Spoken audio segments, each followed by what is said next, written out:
Alors avant d'entrer dans la prochaine partie qui est la composition des huiles essentielles à proprement parler et les familles chimiques, cette parenthèse elle est importante pour bien préciser notre propos. Alors pour mettre fin à la confusion qui régnait dans les appellations des extraits végétaux, la FNOR, l'Association française de normalisation, a édicté la norme NFT 75006 intitulée Vocabulaire, qui dans son paragraphe 2.3.1 donne la définition d'une huile essentielle. Alors qu'est-ce que c'est qu'une huile essentielle? Donc produit obtenu à partir d'une manière végétale, soit par entraînement à la vapeur, soit par des procédés mécaniques à partir de l'épicarpe de citrus, soit par distillation à sec. Alors dans le langage courant, les expressions essence 2 ou essence naturelle 2 sont souvent employées comme synonymes de huiles essentielles 2. Alors l'huile essentielle obtenue par distillation à sec est quelquefois appelée, toujours dans le langage courant, essence empyromatique. Alors une huile essentielle obtenue à partir d'une plante aromatique ou plante à parfum selon la définition suivante. Alors les plantes aromatiques ou plantes à parfum sont les plantes dont on peut extraire par un procédé physico-chimique simple des huiles essentielles ou essences naturelles. Alors mélange complexe de composés organiques volatiles et odorants et qui trouve une utilisation extensive dans plusieurs secteurs clés de l'industrie chimique. Alors bien qu'étant utilisés indifféremment l'un pour l'autre, les deux termes plante aromatique et plante à parfum ne sont pas exactement des synonymes. Une plante aromatique donne une huile essentielle, quelle que soit la qualité olfactive de cette huile et même si elle n'est pas utilisée dans des compositions parfumantes, exemple l'essence d'ail ou l'essence de céleri. Une plante à parfum donne un extrait végétal utilisable en parfumerie, même si cet extrait n'est pas une huile essentielle. Exemple par exemple le jasmin ou la tubéreuse. Alors, les principaux secteurs industriels des huiles essentielles sont la parfumerie, la cosmétique, l'agroalimentaire, les épices et les aromates, et la médecine et la pharmacie. Alors il faut savoir que les plantes aromatiques sont relativement rares dans le règne végétal. Environ 10% des végétaux supérieurs sont aromatiques. Sur les 461 familles de végétaux vasculaires, les plantes aromatiques se rencontrent dans une centaine de familles seulement. 26 familles contiennent plus de 95% des plantes aromatiques. Les 10 premières, jusqu'à les rosacées incluses, représentent 75% des huiles essentielles d'intérêt commercial. Alors nous l'avons dit et on le répète, selon les espèces végétales, les huiles essentielles peuvent être sécrétées par différentes parties de la plante, les racines, les rhizomes, les fleurs, les feuilles, les écorces et les bois. Alors certaines espèces végétales sécrètent une huile essentielle dans plusieurs de leurs parties, les conifères, bois et aiguilles, les canuliers, écorces, feuilles et racines, les girofliers, clous, le fruit et feuilles, et les agrumes, fleurs, feuilles et fruits, donc les zestes. Alors les huiles essentielles provenant des différentes parties d'une même espèce peuvent avoir des compositions chimiques identiques ou très voisines, le giroflier, ou au contraire des compositions très différentes, le canulier et les agrumes. Alors les organes sécréteurs, parmi ces organes, sont de nature très variée, suivant leur localisation dans la plante. On distingue deux types d'organes, les cellules sécrétrices et les poches sécrétrices. Donc on distingue les cellules sécrétrices externes, donc, ou poils sécréteurs, situés à la périphérie de la plante et générateurs dépourvus de cuticules. Les fleurs et feuilles labiées, lavande, menthe, feuilles de géranium. Les cellules sécrétrices internes, elles, justement, sont localisées au sein du tissu végétal, les phloèmes, les xylèmes, et qui se distinguent des cellules voisines par leur taille plus grande et leurs parois plus épaisses. Les lauracées, les myrtacées et certaines astéracées. Alors, parmi les méthodes d'expression à froid, ne sont obtenues par cette voie que les essences de citrus, les agrumes. On distingue donc deux méthodes d'obtention qui conduisent donc à deux types d'huiles essentielles. On a les huiles essentielles de jus, donc elles sont obtenues au cours de la préparation des jus de fruits. L'huile essentielle contenue dans le zeste du fruit est libérée lors du pressage du fruit et récupérée par décantation du jus. Ces essences, sous-produits de la fabrication des jus de fruits, orange, citron, pamplemousse, sont en général très bon marché. On a ensuite les huiles essentielles de zeste. Les fruits entiers passent dans une machine à griffer, pélatrice de donc, la peau du fruit. Donc, à griffer la peau du fruit. L'essence est entraînée par un courant d'eau et est récupérée par décantation. Donc, ce procédé est utilisé pour les essences d'agrumes non comestibles, la bergamote, la bigarade, ou pour l'obtention d'essences de qualité supérieure comme le citron. On a l'hydrodistillation ou entraînement à la vapeur. Donc, ce terme il recouvre 3 techniques légèrement différentes. On a la distillation à l'eau. Donc cette technique elle est peu utilisée sauf au laboratoire dans les appareils de type Clavinger ou de type pharmacopée française. Le matériel végétal baigne dans l'eau qui en bouillant entraîne l'huile essentielle. Alors l'inconvénient majeur de ce procédé est que l'huile essentielle au cours de la macération dans l'eau peut subir des transformations chimiques irréversibles, hydrolyse des esters par exemple. Alors la distillation à l'eau et à la vapeur, elle se pratique dans un alambic traditionnel dans lequel le matériel végétal est séparé de l'eau bouillante par une grille.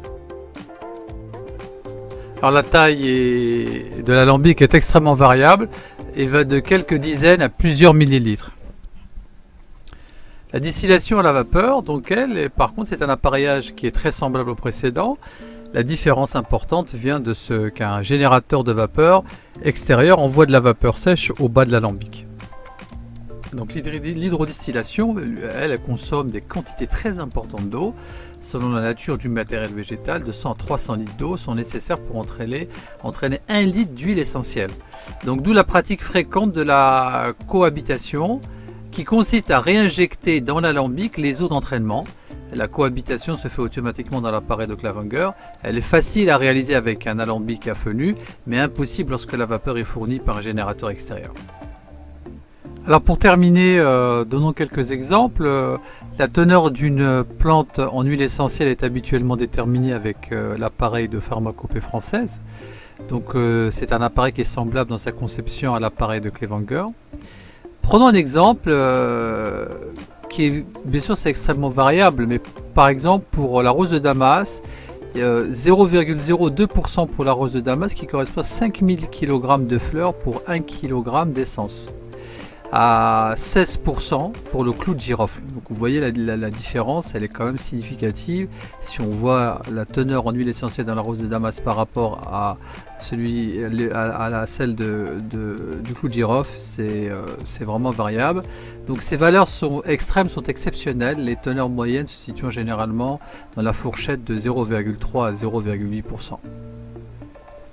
Alors les huiles essentielles pour la plupart, 80% sont incolores ou jaune verdâtre pâle. Il y a cependant quelques exceptions notables. L'essence de cannelle est rouge, les essences de matricaire et d'alkylée millefeuille sont bleues, l'essence d'absinthe, elle est verte.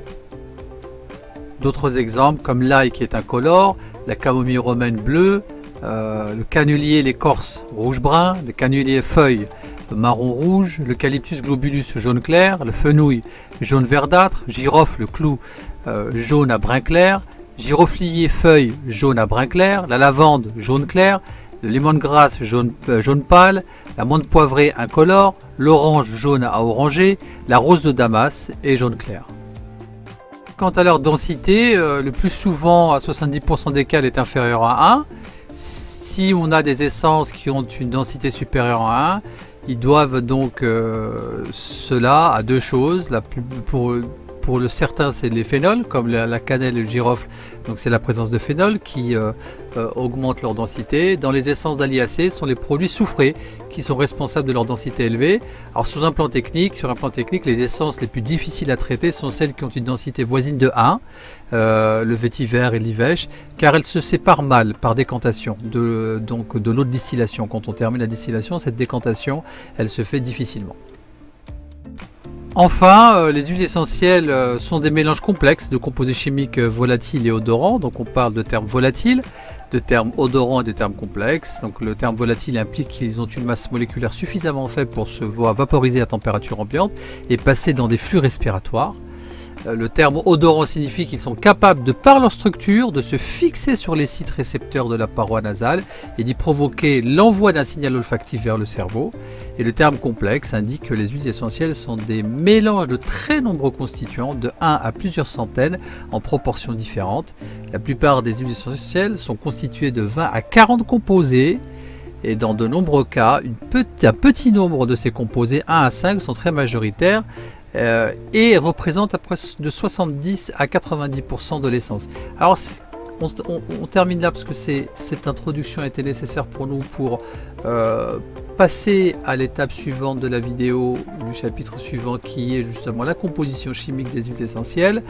Alors vous venez de le constater qu'il y a toute une complexité et un savoir scientifique nécessaire pour comprendre et utiliser les huiles essentielles. On ne peut pas se permettre de dire que les huiles essentielles sont faciles d'accès. Elles peuvent être accessibles pour certaines et pour d'autres demandent une réelle compétence et pour encore d'autres une certaine dangerosité.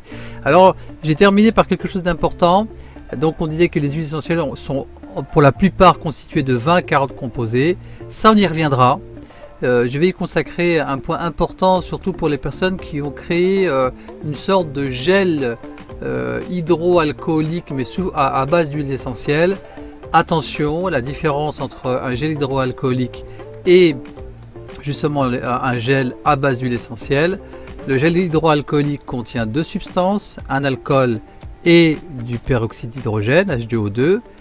Donc il y a moins de risques que si on utilisait un gel à base d'huile essentielle pour se nettoyer les mains, même s'il est virucide ou bactéricide, parce que n'oublions pas, en plus si on additionne une synergie d'huiles essentielles pour se nettoyer les mains, c'est 20 à 40 composés par huile essentielle, ce qui représente au minimum 60 ou peut-être même 120 composés dans les mains. Alors la différence avec le gel hydroalcoolique et 60 à 120 pour l'autre, je vous laisse imaginer la toxicité. Ça peut partir d'une bonne intention, mais attention aux effets sur du très long terme. Mais nous y reviendrons. Merci encore et on se voit au prochain chapitre justement sur la composition chimique des huiles essentielles.